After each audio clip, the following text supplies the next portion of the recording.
Hi folks, welcome to the Prepared Homestead. This is Travis. Thank you all for stopping by to watch. Some news has come out in the last few days. It's not a big shocking news, okay?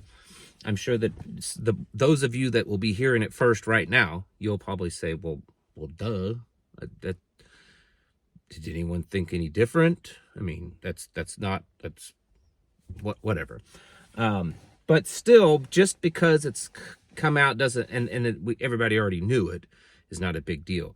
The fact that officials are saying it, that always makes it a bigger deal. What I'm speaking of is the director of the FBI came out and said that there are hundreds, if not thousands, of sleeper cells in the United States of Chinese operatives. Again, that's not a big surprise. I can't imagine anyone, at least that would watch this channel, hear that and say, oh my goodness, I had no idea. But the timing, the fact that it's gone public, does that mean something? Does it mean something that there could be an attack soon, and that they're either letting everybody know that, you know, this could happen, or is it a inside job that they're going to blame on the Chinese? Is it related to all of those drones? There was, and I don't remember, it's been busy the last few days, but apparently there was some kind of government insider, intelligence community insider, state that they believed, the intel that they got, that a lot of those drones were Chinese drones, and that the United States secretly took out the control however they were being controlled, that they took that out, and that's why all of a sudden they all stopped. Who knows? That sounds a little far-fetched for me to believe. I'd have to have a little bit more evidence than just someone saying it, but stranger things have happened. We're leading into a new presidency, a lot of new stuff, a lot of change. So is it possible that we could be seeing some type of coordinated attack because of all of these sleeper cells? It's possible. It appears that what they're saying is that most of these are, maybe not most, but a lot of these Chinese sleeper cells are more on the technological side. So meaning that they're not like ground troops that would like physically do something, say, like the October 7th attack in Israel by Hamas. It's more of they're doing kind of covert technological attacks, infrastructure, things like that. Still, that's still a significant thing. And if there are thousands of these cells, and there may be 2 or more in each cell, we're talking thousands and thousands of potential Chinese operatives. Now, again, that's not a big shock because we've had wide open borders for years now, and you all have seen numerous videos of down at the border where there's long lines of people coming into this country, and they're all military-aged males, a big bulk of them, and a lot of them are Asian, Chinese military-aged males. And for the last 4 years, myself, others, we've all been saying the same thing. How many of those? I mean, what's the likelihood? China's a communist country. They kind of have, there's a bit of an iron curtain there. I mean, it's not complete. It's not like North Korea. Americans can travel there. Chinese can travel here. But there's a lot of restrictions. There's a lot of stipulations, especially for the average Chinese, citizen to travel to the United States. If you're wealthy, if you're part of the upper class, that's different if it's for business. But just the average person in China that wants to come to America, that's a big deal. And, I've said it many times on here. Do you really think, because China has said for years now, and it's been this buildup because of Taiwan and other things, that they are preparing for war. Xi Jinping, even just recently, in recent weeks, has reiterated that to ordering the military to make ready for war. If that's the case, then why would they be allowing what appears to be thousands and thousands, maybe tens or hundreds of thousands, of military-aged males to escape China and come here? Would they not be trying to stop that? Well, then the alternative is if they're not, then maybe they're coming here with a purpose. And of course, we all know that that's the truth. We know that that's the case. We may not have actual evidence, but there's certainly some circumstantial evidence to indicate that a bulk of what you saw coming across the border the last few years of Chinese military-aged males were here because of it's an operation. Okay. Well, now the government is saying, well, yeah, guess what? There are thousands of sleeper cells from China here in the United States, and they're here to do terroristic acts, and they're here to take down infrastructure and grid and technological things and cyber attacks and all this kind of stuff, because it's probably, and I'm no cyber expert, but I would guess that it's probably easier to do that kind of stuff inside this country, depending on what it is, than it is to be over in China and try to get through all the firewalls to get here. If they can do the attack directly on something. So we've got that happening. We've got all of these other events, things kind of building. And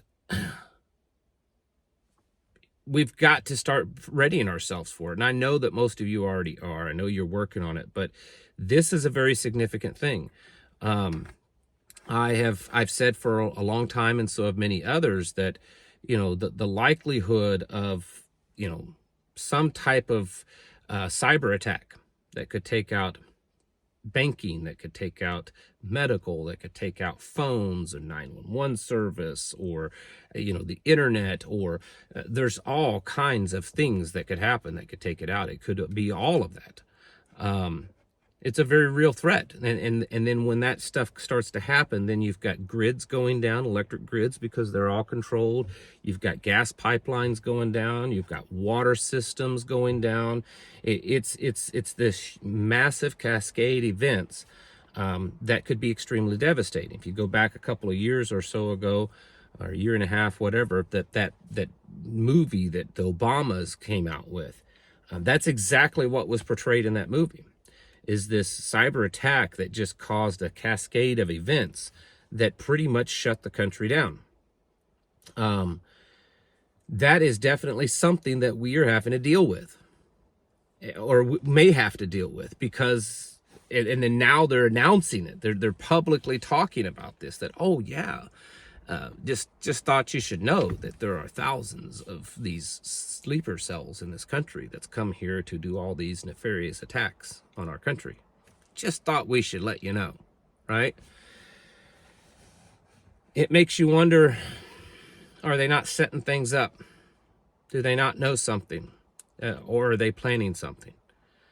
And I'd say that the answers to those questions, if there is an answer that we could know, is likely. It's likely going to happen. Nothing's guaranteed, but likely. And we should take appropriate actions in our lives to get ready for it. If you think just because in 4 days from now that there's going to be a new president, and that alone is enough for you to kind of sit back and relax and not worry any longer, you would be sadly mistaken. In fact, based on all the things that we've seen happen over the last several months, you should be kind of kicking it into high gear. And you might say, well, yeah, but what's the difference between now and Biden is in office? Biden did a lot of bad things. Was a horrible president. But really his presidency was kind of getting things into place. It was kind of setting up the chessboard in a lot of ways. That's how I view it. Not necessarily what he did, but what the state was doing, the whole system was doing while he was in office. They had more freedom to do things. And so they were setting themselves up. Now it's like it's going to be time for things to go into action. Maybe I'm wrong. I hope that I am. But that's a lot of what it feels like. And we have to be ready. I saw, and this is something I'm going to throw out there because I don't have any clue if this is true. So please take what I'm about to say with a teeny tiny grain of salt. But there was an internet kind of a blog post just recently, in the last few days, someone was saying that they had, that a close friend of theirs had gone to a Antifa meeting. They were posing as an sympathizer of Antifa, and then they got in, kind of this independent journalist kind of thing, was able to infiltrate it. And they said that they were absolutely shocked at how well organized they were.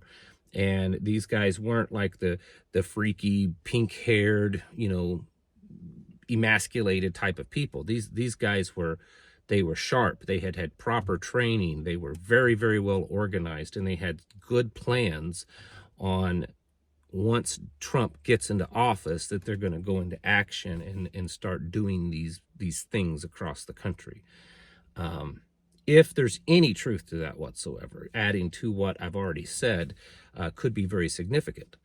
And looking at things and events that we know are happening and that could easily happen in the coming weeks and months. And I've been mentioning those in the last few days, between pandemics and financial collapses or downturns, all that kind of stuff. Add to sleeper cells, and then, just like I talked about this morning, the fact that the left may finally decide to retaliate, because there's been a lot of talk that the reason why they've been quiet is they figure they're not going to stop Trump from taking office, but what they're going to do is make his presidency very difficult, to say the least. So I think things have a good chance over the next 12 months or so of really taking a sharp left turn, so to speak. And we need to be ready for that. You need to be preparing constantly. Don't slack off just because you. And it doesn't even mean that Trump is a bad person or going to do bad things. Trump may truly, genuinely do the best job that he thinks that he can, and to get some good things done. That may not happen, but it could happen. And we still have to deal with all the opposition to all the things going on. So keep getting yourselves ready. I've said for a long time, regardless of who's president, the Great Reset, New World Order plan is going to happen and move forward regardless. So get ready. I also want to say once again, for those of you that's been helping our local volunteer responders, first responders, with our fundraiser that I've been doing, the items that you've been purchasing on the gift registry, thank you so much. We are absolutely overwhelmed with your generosity, and it is going to help so much, because our team, our team takes calls and goes on calls, but then we also help others. So other first responders in the area, we try to help provide them with medical gear and things like that. So it's very, very much needed and very much appreciated for those of you that are helping out by, some of it's just small little items and some of it's bigger items. And it doesn't really matter to us, the dollar amount. And the fact is that you've done it. And I want to say thank you so much from the bottom of my heart and from the local community around here. Folks, it's time to get your houses in order and prepare yourselves mentally, physically, and spiritually. Thanks for watching. Catch you in the next video.